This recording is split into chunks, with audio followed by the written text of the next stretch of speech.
ये आकाशवाणी है। आइए सुनते हैं नाटक दहलीज की तलाश।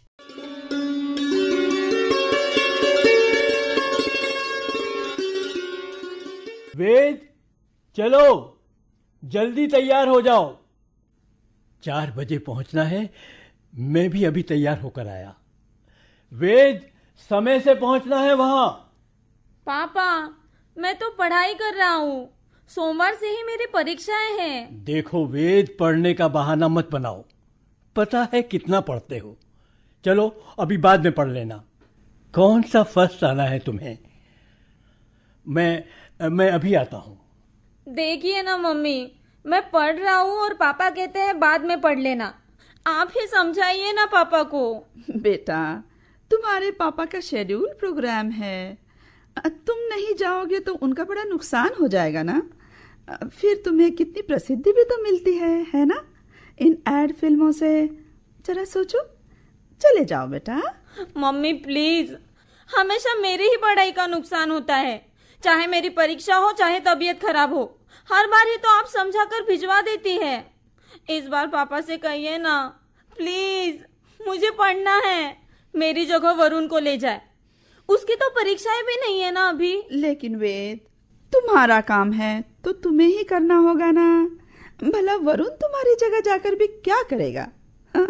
बताओ तो। इतना तो तुम जानते हो कि जिसका काम है उसे ही करना होगा। तुम इतने होशियार भी तो हो, है ना? सच कहूँ मम्मी, मुझे कोई शौक नहीं है एड फिल्म्स करने का। मैं पढ़ लिख कर कुछ बनना चाहता हूँ। बड़ा आदमी बनना है मुझे ये काम बिल्कुल पसंद नहीं, फिर भी करना पड़ता है क्योंकि पापा कहते हैं। अरे वेद, तुम अभी तक तैयार नहीं हुए। 3 बज गए हैं। ठीक 4 बजे पहुंचना है। अरे जल्दी करो भाई, जल्दी करो। पापा, मैं नहीं जा पाऊंगा। मुझे अभी बहुत सारा पढ़ना है। सोमवार को एग्जाम है मेरी और मैं ऊब गया हूँ इन एड फिल्म से। आप वरुण को ले जाइए। क्या जबान लड़ाता है बेशर्म की औलाद। शर्म खोट कर पी गया है। अब तू मुझे सिखाएगा किससे काम करवाऊं और किससे नहीं। अरे रे अतुल, क्या करते हो? बंद करो ये नाटक अनघा। क्या इतनी देर में अपने बेटे को समझा नहीं सकती थी तुम, जो मुझसे जबान लड़ाने बैठ गया? पता है तुम्हें मेरा कितना नुकसान होगा तुम्हारे इस लाडले के इंकार से? ये सब क्या है अतुल? कहीं इतनी बेरहमी से बच्चे को मारा जाता है? बेहोश हो गया बेचारा, ना समझ। कहा ना उसे वहीं छोड़ दो अनघा, वहीं छोड़ दो। तुम वरुण को पढ़ाओ। थोड़ी देर में बेहोशी का नाटक छोड़ स्वयं उठ जाएगा। एक्टर हो गया है ना। जरा सी शक्ल सूरत क्या मिल गई, जमीन पर पैर ही नहीं रखता। आज जबान लड़ाई है, कल हाथ उठाएगा, है ना बेशर्म की औलाद। अतुल, तुम अच्छी तरह जानते थे मेरी एक औलाद है, तब भी मुझसे शादी की ना। अब भला उसमें वेद का क्या कसूर? जो पिता संसार में नहीं, उसे कोस कर गालियां बककर क्या सिद्ध करना चाहते हो तुम? ओहो, बताओ। उस मरे खपे व्यक्ति और उसकी औलाद के प्रति बड़ा मोह जागा है तुम्हें। जो सामने सजीव खड़ा है उसका तनिक भी ध्यान नहीं। तुम भी खूब पूछती हो मुझसे शादी क्यों की। तो सुनो, अपनी औलाद की देख रेख के लिए और दोनों की जरूरत के लिए। समझ गई या और भी समझाऊं? देखो अतुल, मैं तो तुम्हारी हर जरूरत पूरी कर रही हूं ना। बोलो, फिर तुम वेद को पढ़ने क्यों नहीं देते? उसे अपनी कमाई का साधन बनाना चाहते हो। उससे इस तरह की जबरदस्ती मुझे बर्दाश्त नहीं, समझे? तो क्या करूं? तुम दोनों का पेट मुफ्त में पालूं? कौन सा गड़ा धन अपने साथ बांध कर लाई थी? या तुम्हारे पिता बने ससुर ने कौन सा बैंक बैलेंस लिख दिया था बहू बेटे के नाम? बात करती हो। मैं मुफ्त में नहीं खिला सकता। साथ रहना है तो काम करना होगा, समझी? अकेले पुत्र की पुत्र वधू और ठन ठन गोपाल। थोड़ा सा पैसा क्या कमा लेता है, तेवर ही नहीं संभलते। आप समझी, आपने बाबूजी की दौलत देख उनकी विधवा बहू को अपनाने का स्वांग रचा था। प्यार का नाटक किया, लेकिन नजर उनकी दौलत पर थी शायद। हाँ हाँ, यही ठीक सही अनघा, यही ठीक सही। तुम ही बताओ, उनके घर अब खाने वाला कौन बचा है? एक वारिस था वेद, उसे भी मुझ पर बोझ बना साथ ले आई। तुम अकेली आती ना फिर। ओहो, मैंने आपको क्या समझा था और अब क्या निकले? आपका वह सौम्य व्यवहार मात्र दिखावा निकला। लोभ लालच में डूबे एक स्वार्थी इंसान मुझसे एवं वेद से प्यार का नाटक करते रहे थे।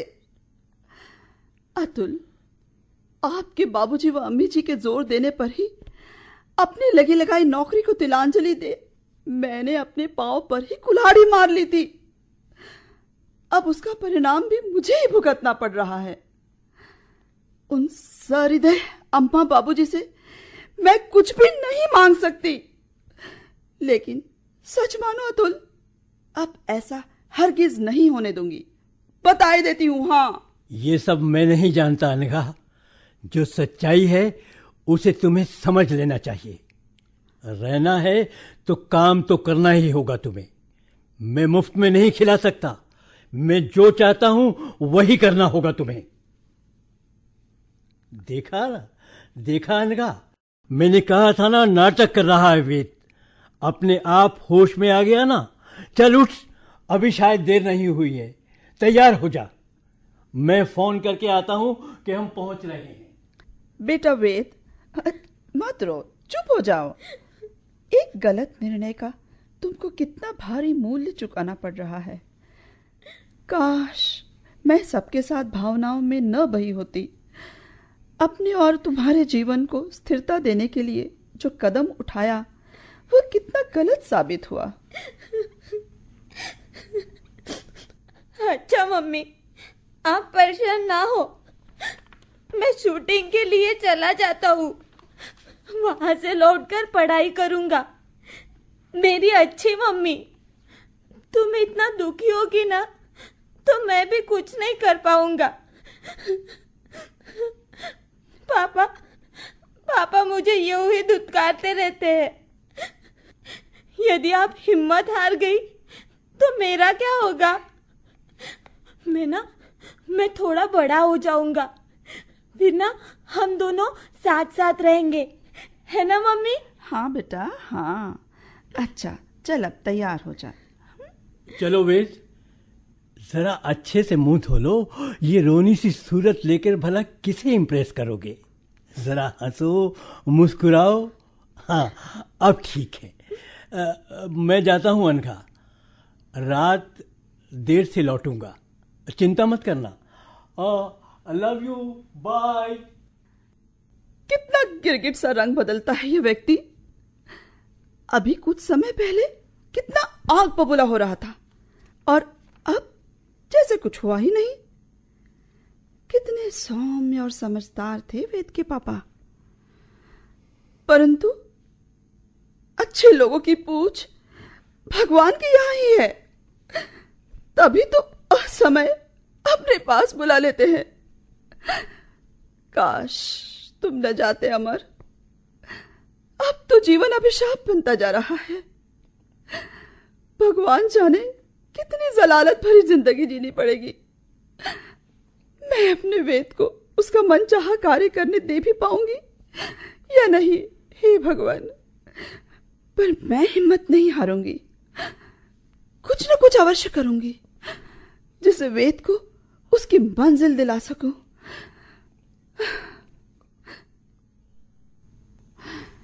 रात के 12 बज गए, अभी तक अतुल और वेद नहीं लौटे। कहाँ गए होंगे? दोनों ही तो गुस्से में थे, कहीं कोई अनर्थ न हो गया हो। हे भगवान, अब क्या करूं? फोन भी लगाऊं तो कहां?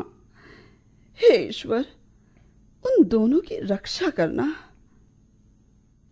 क्या हुआ अतुल? वेद कहाँ है? कुछ तो बोलो अतुल, मेरे वेद को कहाँ छोड़ा है? तुम कैसा बदला लेना चाहते हो बच्चे से? सॉरी अनघा, सच मानो कितना खोजा, ना जाने कहाँ गायब हो गया वेद। कितने फोन किए, कहाँ कहाँ नहीं ढूंढा, पर नहीं मिला। अंत में हैरान होकर पुलिस थाने में रिपोर्ट करके लौट रहा हूं।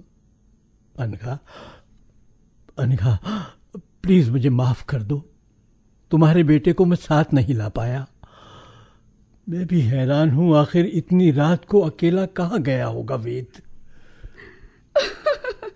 हाय रे, तुम कहाँ चले गए वेद? अतुल, तुम ही जिम्मेदार हो। मेरे बच्चे को कहीं से भी खोज कर वापस ला दो। मैं अम्मा बाबूजी को क्या जवाब दूंगी, जिन्होंने अपने कुल वंशज को मेरे साथ भेजा था। अनघा, मैंने ऐसा कभी नहीं चाहा, विश्वास करो। मैं थोड़ा बहक गया था। उसकी सूरत शक्ल के कारण लोगों ने मुझसे बार बार कहा, इससे एड फिल्म करवाओ, क्यों नहीं करवाते, इसमें कितना पैसा है। अनघा, वो करता भी तो अभिनय बहुत सुंदर था और खुश भी कितना दिखता था, लेकिन उधर न जाने क्या हो गया था उसे, और मैं भी उस पर बल प्रयोग कर बैठा। जो अनाप शनाप आया बोल गया गुस्से में। मैं तुम्हारा कसूरवार हूं अनघा, कसूरवार हूं। कसूरवार? इतना कहने से हो गया? जब चाहा दुलराया, जब चाहा दुत्कार दिया। सच, आज तुम्हारा असली चेहरा देखने को मिल गया। अनघा। अतुल, कितने स्वार्थी और तंग दिल हो तुम। नहीं नहीं अनघा, तुम समझ ही नहीं सके बच्चे के कोमल भोले मन को। वह अक्सर मुझसे पूछता था, मम्मी, ये पापा केवल वरुण और शर्मिली के पापा हैं क्या? मुझे तो प्यार नहीं करते। चीजें भी उन्हीं को लाकर देते हैं। मैं ही उन्हें समझाती रही अतुल कि बेटे, वही तेरे भी पापा हैं। काम की व्यस्तता के कारण भूल गए होंगे तुम्हें प्यार करना और चीजें देना। उन्हें याद है। नहीं नहीं अनघा, ऐसा शायद अनजाने में हुआ होगा, जो मैंने वरुण को ही चीजें लाकर दी हूं। वो बिन मां का बच्चा। हाँ, ठीक कहते हो, बिन मां का बच्चा वरुण। पर सीने पर हाथ धरकर सच सच कहना अतुल, कि क्या कभी वरुण ने शिकायत की तुमसे? मां उन्हें प्यार नहीं करती या उन्हें चीजें नहीं देती, केवल वेद को देती है? नहीं ना, क्योंकि मैंने कभी बच्चों में भेद किया ही नहीं। जैसा तुमने अभी अभी कहा, मैं भी तो कह सकती थी, बिना पिता का बच्चा, परंतु कभी भी ऐसा मैं नहीं कह सकती। ऐसी विकृत सोच मेरी नहीं है। अमर चले गए, उन्हें भुला मैंने बहुत ही मुश्किल से बेटे को पिता दिलाने के लिए समझौता किया था, मन से। मैंने तुम्हें चाहा, तुम्हारे बच्चों को अपनाया, अपना पुत्र तुम्हें सौंप दिया। पर आज कहने में तनिक भी संकोच नहीं कि तुम न्याय नहीं कर पाए। वही दक्यानुसी पुरुष की सोच, वह मनस्य पूर्ण। बच्चे तो कच्ची मिट्टी से होते हैं, जैसा ढालना चाहो वैसा ढल जाते हैं। उसने कितनी बातें मुझसे कही हैं अतुल, तुम शायद सुन नहीं पाओगे। जानते हो क्या कहता था? मां, दादा बाबा के पास चलो, वरुण भैया और शर्मिली को भी साथ ले चलो। मैं अपने सारे खिलौने उन्हें दे दूंगा। यहां से चलो मां, वहां अपना घर है ना। यहां मुझे अच्छा नहीं लगता, पापा से डर लगता है, वे मारते हैं, कोई बचाता भी नहीं। वहां चलो मां, वहां चलो। चाहो तो पापा को भी बुला लेना। बता सकते हो तुम, वेद तुमसे भयभीत क्यों रहता है? पहले तो वह खुशी खुशी यहां आया था। बात यह है अतुल कि तुम एकदम स्वार्थी हो। आज जिस तरह का दुर्व्यवहार किया तुमने वेद के साथ, उसे यही लगा कि तुम पहले वाले वेद संवेदनशील व्यक्ति न होकर कोई व्यभिचारी मात्र हो, केवल अपने आवश्यकताओं की पूर्ति के लिए एक दासी खरीद के लाए हो। अनघा, लेकिन अतुल, मैं संवेदनशील भावनाओं को महत्व देने वाली स्त्री हूं। मैं आज बिल्कुल टूट गई हूं। यदि वेद न मिला तो मैं भी जीवित नहीं रहूंगी। अनघा, अनघा, प्लीज अपने आप को संभालो। मैं माफी मांग रहा हूं ना, गलती हो गई मुझसे। अनघा, अनघा प्लीज, अनघा। मुझे मत छुओ अतुल, तुम्हारा स्पर्श भी अच्छा नहीं रहा। प्लीज मुझसे दूर रहो। मैं क्या कहूं अनघा, पैसों के मोह में भटक गया था मैं। कैसे बताऊं मैंने उसे कितना ढूंढा। ये भी डर लग रहा था कि तुम परेशान हो रही होगी, इसीलिए लौट आया, नहीं तो शायद रात भर ढूंढता फिरता। देखो अनघा, पुलिस भी सक्रिय हो गई है और हमारे वेद को लोग पहचानते भी तो हैं। फिक्र मत करो, मिल जाएगा वेद। फिक्र न करूं तो और क्या करूं, कर भी क्या सकती हूँ। फिक्र के सिवाय तुमने अपनी मनमानी की, लेकिन मेरे आंसू पोंछने वाला न जाने कहां चला गया। जानते हो, मेरे आंसू पोंछते हुए उसने एक दिन कहा था, तुम घबराओ मत मम्मी, मैं चला जाता हूं, लौट कर पढ़ लूंगा। असमय ही बड़ा हो गया बेचारा।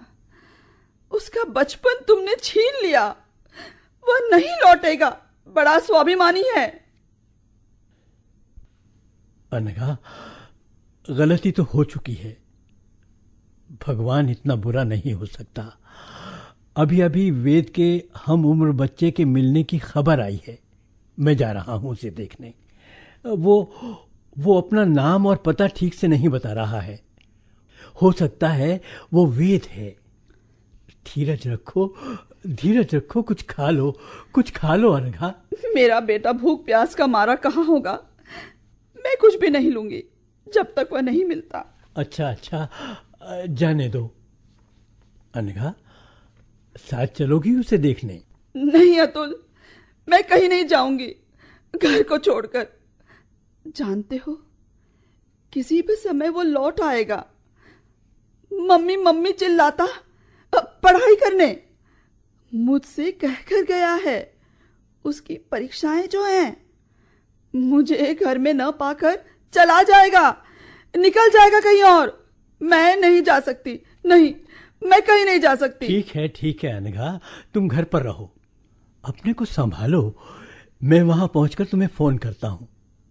वो वेद ही होगा, घबरा गया होगा ना, इसीलिए कुछ बता नहीं रहा है। कहाँ चले गए वेद? तुम तो पढ़ाई करने वाले थे।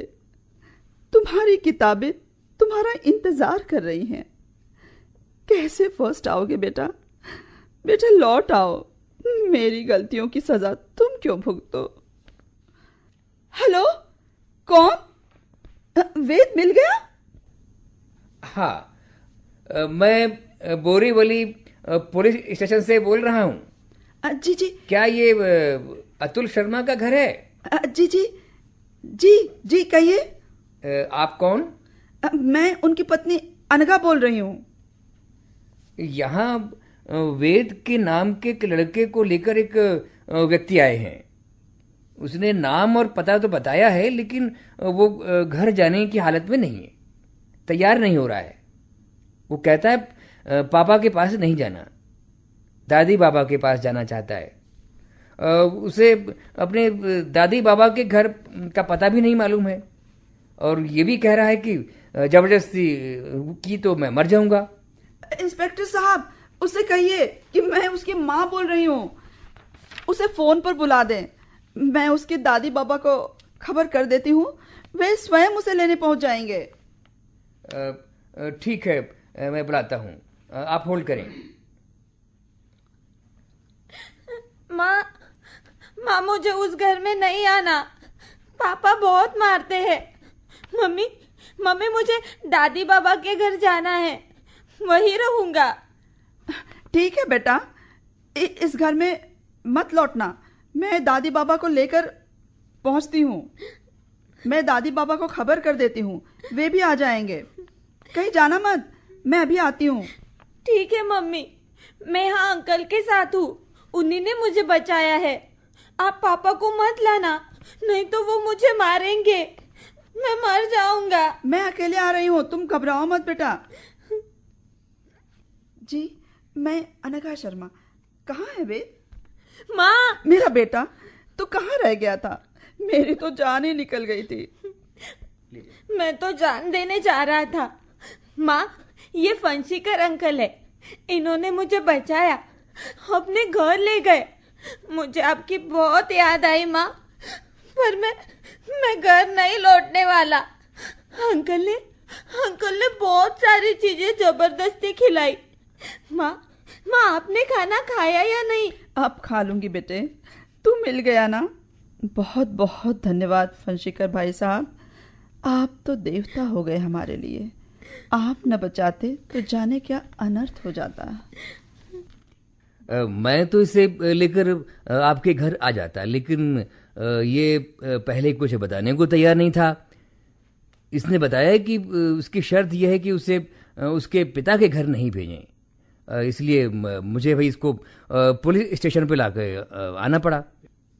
अरे क्या हो गया वेद को बेटी? ओहो, ये है वेद। अरे तू कितना बड़ा हो गया है। बाबा जी, दादी जी, मैं अतुल पापा के घर नहीं जाऊंगा, आप दोनों के पास ही रहूंगा, मम्मी के पास रहूंगा। ठीक है। हाँ बेटा, ठीक है। हाँ बेटा, तुम्हें कहीं जाने की जरूरत नहीं, अपने ही घर चलेंगे। कहाँ है वेद? मिल गया ना? मैं कहता था ना अनघा, हमारा वेद जरूर मिल जाएगा। और बेटा कहाँ चले गए थे? मैं उस घर नहीं जाऊंगा, भाग जाऊंगा मैं। मुझे अपने ही घर में रहना है, जहाँ पहले रहता था। घबराओ मत वेद, अब हम तुम दोनों तुम्हारे दादी बाबा के साथ ही चलेंगे, तुम्हें कहीं और नहीं जाना बेटा। मैं आपका कसूरवार हूँ मम्मी, मुझसे बहुत बड़ी गलती हुई है, क्या आप माफ कर देंगी मुझे? अनघा प्लीज, अब भविष्य में कभी ऐसी गलती नहीं होगी। भविष्य में? कौन सा भविष्य? जिसके भविष्य के लिए और उसे पिता का प्यार दिलाने हेतु जिन मम्मी पापा ने मेरे जीवन की उदासी को दूर करने के लिए इतना बड़ा निर्णय लिया और मेरा पुनर्विवाह कराया, उन लोगों को ही जाने तुमने कितना कोसा। बच्चे के कोमल मल को तुमने आघात पहुंचाया, जान देने तक को मजबूर कर दिया। नहीं अतुल, नहीं, अब यह संभव नहीं। उसे एक भरी पूरी दहलीज दिलाने में भटक गई थी मैं। अब मुझे अपने बच्चे को उसकी असली दहलीज दिलाना है। चलिए mummy papa. Sorry Atul. Anagha please रुक जाओ, मुझे माफ कर दो अनघा। अतुल, वक्त के गर्भ में क्या छुपा है, न तुम जानते हो न मैं जानती हूँ। हम मंजिल के किस पायदान पर कब और कहाँ पहुंचेंगे ये किसी को नहीं पता।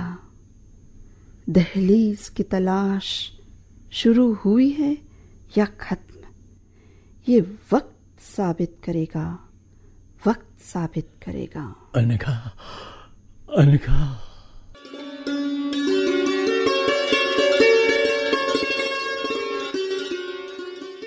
अभी आप सुन रहे थे नाटक दहलीज की तलाश।